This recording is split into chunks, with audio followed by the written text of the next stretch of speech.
আসসালামু আলাইকুম সবাইকে, আশা করি সবাই ভালো আছেন। ইন্ডিয়াতে মেডিকেল ভিসায় যাওয়ার জন্য আমরা হসপিটাল থেকে ইনভিটেশন নিয়ে সেই ইনভিটেশন দিয়ে ভিসা করে আবার অনেকেই অন্য হসপিটালে যায়। এই ব্যাপারে একটু সবাইকে কিছু ইনফরমেশন দিয়ে রাখি। একটা হসপিটাল থেকে ইনভিটেশন নিয়ে আপনি আরেকটা হসপিটালে যেতে পারবেন কি না, এই প্রশ্নটা সবাই করে থাকেন। আপনি একটা হসপিটাল থেকে ইনভিটেশন নিয়ে আরেকটা হসপিটালে যেতে পারবেন। এই ক্ষেত্রে আপনার একটা প্রসেস আছে, একটা নিয়ম আছে, সেই নিয়মটা আপনাকে ফলো করতে হবে। সেই নিয়মটা হচ্ছে, যদি আপনি একটা হসপিটাল থেকে ইনভিটেশন নিয়ে সেই হসপিটালে যেতে না চান, অন্য হসপিটালে যেতে চান, তাহলে আপনাকে ইন্ডিয়ায় গিয়ে সেই ওখানে যে কোনো এজেন্সির মাধ্যমে বা যে কোনো একটা ট্রাভেল এজেন্সি অথবা অনেক কম্পিউটারের দোকানে সেখানে এফআরআরও নামের একটা প্রসেস আছে, যেটা অনলাইনে রেজিস্ট্রেশন করতে হয়।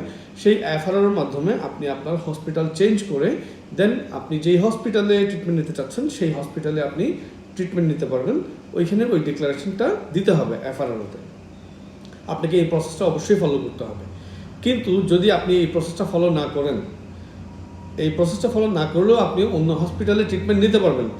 হয়তো টাটা হসপিটালে, টাটা মেমোরিয়ালে যারা যেতে চান তারা এই প্রসেসটা ফলো না করলে ট্রিটমেন্ট নিতে হয়তো বা প্রবলেম ফেস করতে পারেন, তবে এফআরআরও প্রসেসটা করে ফেলাই ভালো। কিন্তু যারা এই প্রসেসটা না করেন এবং অন্য হসপিটালে ট্রিটমেন্ট নিয়ে ফেলেন, সেই ক্ষেত্রে পরবর্তীতে যখন দেশে আসবেন এবং পরবর্তীতে আবার যখন আপনি ইন্ডিয়া যেতে চাইবেন, তখন হয়তো আপনার ভিসা প্রাপ্তির ক্ষেত্রে একটা প্রবলেম দেখা দিতে পারে। তো এই রেকর্ডটা তাদের কাছে থেকে যাবে, বা কোনো না কোনোভাবে আপনার একটা ভিসা প্রাপ্তির ক্ষেত্রে প্রবলেম হতে পারে, যে আপনি এক হসপিটাল থেকে ইনভিটেশন নিয়েছিলেন কিন্তু ইন্ডিয়ায় গিয়ে আপনি কোনো ডিক্লারেশন ছাড়াই, কোনো ধরনের প্রসেস ছাড়া, ফর্মালিটিস ছাড়া, নিয়মকানুন মানা ছাড়া আপনি অন্য হসপিটালে ট্রিটমেন্ট নিয়েছেন। তো এই কারণেই আপনি হয়তো পরবর্তীতে ভিসা পাওয়ার ক্ষেত্রে একটা প্রবলেম ফেস করতে পারেন, জটিলতা তৈরি হতে পারে। তাই আমরা সবাইকে বলি, আপনারা অবশ্যই যারা একটা হসপিটাল থেকে ইনভিটেশন নিয়ে ভিসা করেছেন, অন্য হসপিটালে যদি যেতে চান তাহলে অবশ্যই ইন্ডিয়া গিয়ে আপনি যে কোনো এজেন্সির মাধ্যমে বা কোনো একটা কম্পিউটারের দোকানে গিয়ে আপনি এফআরআরও করে, সেই এফআরআরওর মাধ্যমে আপনি হসপিটাল চেঞ্জ করে যেই হসপিটালে আপনি ট্রিটমেন্ট নিতে চাচ্ছেন সেই হসপিটালে আপনি ট্রিটমেন্ট নিতে পারবেন। অবশ্যই আপনাকে সেই ডিক্লারেশনটা দিয়ে দিতে হবে। এবং এটার সুবিধা হচ্ছে আপনি এই এফআরআরও যখন করবেন, যে রেজিস্ট্রেশনটা করবেন, আপনি হসপিটাল চেঞ্জ করছেন সেটা মেনশন করবেন রেজিস্ট্রেশনের মধ্যে।